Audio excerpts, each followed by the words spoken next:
వేదిక మీద ఉన్న పెద్దలందరికీ హృదయపూర్వక ధన్యవాదాలు. నాకు ఈ అవకాశాన్ని ఇచ్చిన రాజ్యసభ అధ్యక్షులు ఆర్కే కృష్ణయ్య గారికి, రాష్ట్ర అధ్యక్షులు గణేష్ భవన్ యాదవ్ గారికి హృదయపూర్వక ధన్యవాదాలు. మన పాలకొల్లులో 31 వార్డులు రాష్ట్ర మహిళా అధ్యక్షురాలిగా నాకు ఈ అవకాశాన్ని ఇచ్చిన వాళ్ళందరికీ, టౌన్ మహిళా అధ్యక్షురాలుగా నాకు ఈ అవకాశాన్ని ఇచ్చిన అందరికీ హృదయపూర్వక ధన్యవాదాలు. 31 వార్డుల్లో మహిళా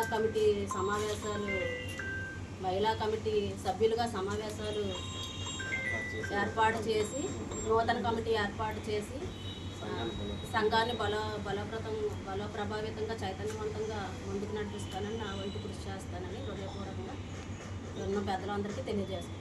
ధన్యవాదాలు. అదేవిధంగా